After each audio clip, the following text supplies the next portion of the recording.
Actualmente, en nuestro país, República Dominicana, se está debatiendo la ley que contempla la interrupción voluntaria del embarazo bajo 3 circunstancias. En primer lugar, cuando está en peligro la vida o salud de la madre.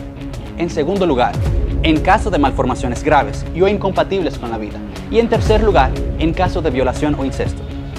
Además, esta ley prohíbe que el médico se niegue a realizar un aborto en las primeras 2 causales antes mencionadas. Todo este proceso es posible antes que el niño en gestación tenga 12 semanas. Algunas personas, incluso algunas bien intencionadas, se han identificado con las 3 causales creyendo que al hacerlo defenderán los derechos y la dignidad de la mujer. Pero esto está muy lejos de la verdad. Las 3 causales no son más que excusas disfrazadas con mentiras para asesinar una vida y para abrir paso al aborto libre. Pero, ¿cuáles son esas mentiras? Veamos. Mentira número 8. El niño en gestación no es un ser humano y no puede ser considerado persona. Tanto la embriología, la genética, como la biología molecular afirman que la vida empieza desde la fecundación, es decir, desde la unión de un óvulo con un espermatozoide. Es a partir de este momento en que el bebé ya tiene un código genético humano, único e irrepetible, en el cual le permitirá desarrollar todos sus órganos sin la necesidad de añadir información adicional.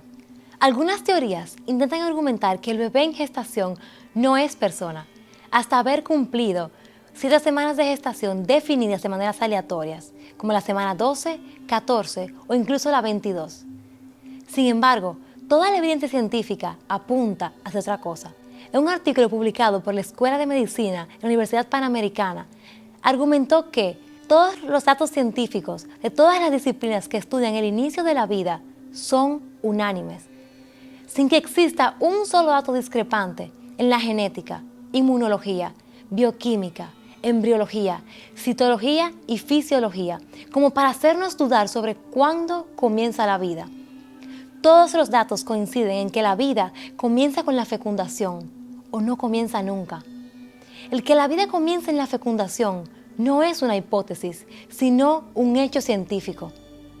Por lo tanto, es contradictorio que algunas personas quieran identificar vida en Marte, pero no sean capaces de reconocer la vida de un embrión aquí en la Tierra. Estos son los mismos que cuidan y protegen el huevo de un águila, pero no reconocen el valor de un embrión humano. Mentira número 7. Debemos aprobar el aborto porque es un símbolo de progreso, ya que todos los países más desarrollados lo han aprobado. Este argumento es una falacia de autoridad, pues no existe una relación causal entre el aborto legal en las naciones y su alto nivel de desarrollo. Esas naciones avanzaron industrial y tecnológicamente debido a múltiples factores que nada tienen que ver con el aborto. Al contrario, el aborto es precisamente lo que las está destruyendo, pues debido a la poca cantidad de hijos que la gente tiene, su pirámide poblacional se ha invertido y están teniendo que abrir las fronteras a inmigrantes para que su economía no colapse. Con tan gran número de inmigrantes, la cultura e identidad nacional quedan diluidas en poco tiempo. En países como España se ha llegado a tener una tasa de natalidad por debajo del 1.5%, cuando lo mínimo necesario para que una nación se sostenga con el debido relevo generacional es una tasa de 3%. Además, países económicamente inferiores a República Dominicana, como es el caso de Venezuela y Cuba, legalizaron el aborto desde hace décadas y esto no ha influido en su progreso económico ni social. Mentira número 6. Que el aborto aboga por los derechos y la dignidad de la mujer. En realidad, el aborto nunca se ha tratado de ayudar a la mujer. Inicialmente, sus promotores alegaban fines de control poblacional, planteando eliminar a los pobres e indeseables antes de nacer y así mejorar la raza, como lo expresaba abiertamente la fundadora de Planned Parenthood, Margaret Sanger. Después, cambiaron el relato y alegaron que el aborto era necesario para el crecimiento económico de las naciones, pues, supuestamente, sin control natal los alimentos disponibles no serían suficientes para la población, lo cual se probó errado. Todo esto buscaba eliminar la evidencia de coerción, como quedó evidenciado en el informe Kissinger, el informe del Cairo del 1994 y el documento de Lyndon B. Johnson.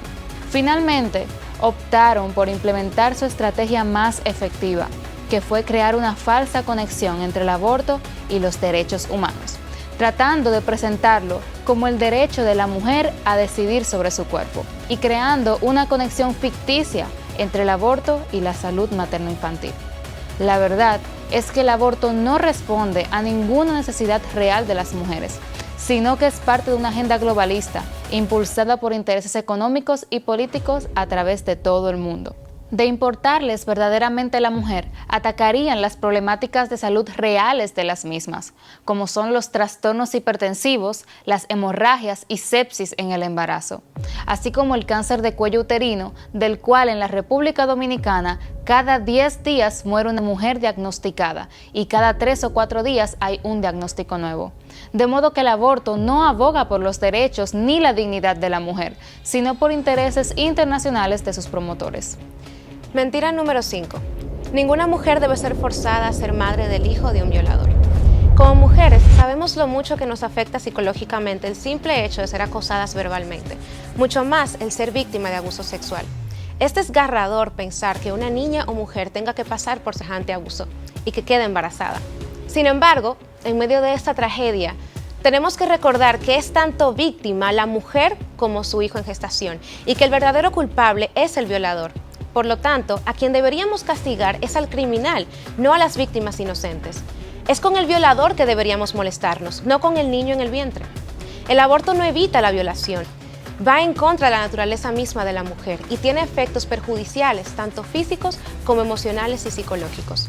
Tampoco ayuda en la sanidad de los traumas causados ni evita el sufrimiento emocional de la mujer violada, sino todo lo contrario, aumenta las situaciones de salud mental de la mujer. Un estudio mostró que el 93% de las mujeres con embarazos fruto de violación que decidieron abortar reconocieron que el aborto no solucionó sus problemas, ni es algo que recomendarían a otras mujeres en situación similar. En cambio, ninguna de las mujeres que optaron por no abortar expresaron arrepentimiento de su decisión.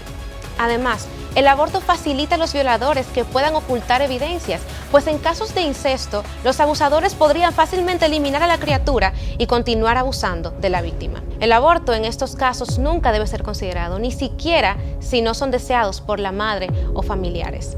¿Por qué vale menos la vida concebida en violación? ¿Tenemos derecho a matar a un ser humano solo porque su padre fue un violador? Mentira número 4. Que el diagnóstico de malformación antes de nacer es definitivo. Son muchos los casos donde la ciencia y la medicina no pudieron acertar con los diagnósticos médicos hasta que el bebé nació. La revista médica Ultrasonidos en Ginecología y Obstetricia argumenta que cuando se usa el examen prenatal no invasivo para detectar síndromes como el síndrome de Turner o de Klinefelter, este tiene probabilidades de altas tasas de fracaso, una baja tasa de detección y unas cifras elevadas de falsos positivos. Existen muchos casos en los que se entendía que había una sentencia de muerte para un bebé por nacer, pero una vez que se permitió que éste naciera, lograron llevar vidas adecuadas. Pero si efectivamente el diagnóstico de malformación fuera certero, ¿por qué asesinarlo? Al matar una vida solo porque ésta tiene malformaciones, estamos diciendo que en este mundo no son bienvenidas las personas con condiciones especiales. Afirmamos que solo es valiosa la vida del que no tiene malformación aparente. ¿Es este mundo en el que queremos vivir? ¿Desde cuándo nos acercamos a una persona enferma de gravedad y le matamos? ¿Vale más un bebé de 2 años con cáncer terminal que uno de 20 semanas con deformación cerebral? ¿Por qué no agarrar sus manos hasta el final? ¿Por qué no hacer todo lo científica, económica y socialmente posible para apoyar a los padres y ofrecer calidad de vida a ese niño con deficiencia? ¿Por qué no buscar soluciones en vez de matarlo? Perder una vida a las pocas horas de nacer es doloroso, pero siempre será más traumático quitarle la vida voluntariamente en el vientre de la madre. Mentira número 3. Hay que legalizar el aborto porque las mujeres lo hacen de todas formas y están muriendo muchas a causa del aborto clandestino. El error con este argumento es que asume como válida la idea de que si muere mucha gente por ejercer determinado crimen o delito, esto puede convertirse en justificación para legalizarlo. De seguir esta lógica, tendríamos que legalizar otros delitos más comunes que impliquen riesgos de muerte para quienes los cometen, como por ejemplo el robo, De esta manera, se evitaría que los ladrones sean heridos o asesinados por la policía o incluso por la persona a quien agreden. Una estrategia muy utilizada es la de presentar estadísticas infladas, que no son reales, sobre la cantidad de muertes causadas por abortos clandestinos. Primero, alegando que no existe certeza de las cifras por su clandestinidad, cosa que no es cierto, debido a que toda persona que muere se le realiza una autopsia y se le emite un acta de defunción, determinando la causa de muerte. Estas cifras infladas son para dar la apariencia de que una gran cantidad de mujeres está muriendo en el país por esta causa y de esta manera intentan justificar la necesidad de legalizar el aborto. La verdad es que la muerte por aborto clandestino no está entre las 3 principales causas de muerte materna en la República Dominicana, que son trastornos hipertensivos, hemorragias y sepsis.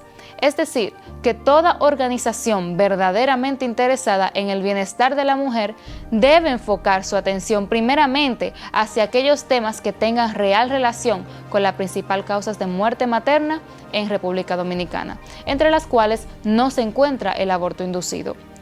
Para evitar las muertes por aborto clandestino, lo que se debe hacer es fortalecer el sistema de salud, incluyendo la prevención y seguimiento a la salud de las mujeres y sobre todo identificar y cerrar todos los centros que realizan estos procedimientos de manera clandestina.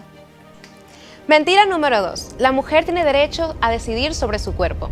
Es cierto que la mujer tiene derecho sobre su cuerpo, puede decidir si tener hijos o no cuando los desea tener. No obstante, el niño en gestación no es su cuerpo. ¿Por qué? Porque ese tiene un ADN diferente al de la madre, un ritmo cardíaco distinto, puede tener un factor sanguíneo diferente y él mismo genera órganos propios. Incluso, la placenta es generada por el proceso embrionario. Además, no es su cuerpo, porque no es ella quien muere en el aborto, sino el bebé. Pero la mentira más grande que nos han querido vender es que el aborto es la interrupción del embarazo, cuando interrumpir implica el cese de una actividad para retomarla después. Sin embargo, el aborto no es una interrupción, sino la terminación violenta del embarazo. Con esta manipulación discursiva, lo que se busca es maquillar este acto para no decir lo que realmente es: el asesinato de un ser humano. ¿Y tú? ¿Cuáles mentiras has creído?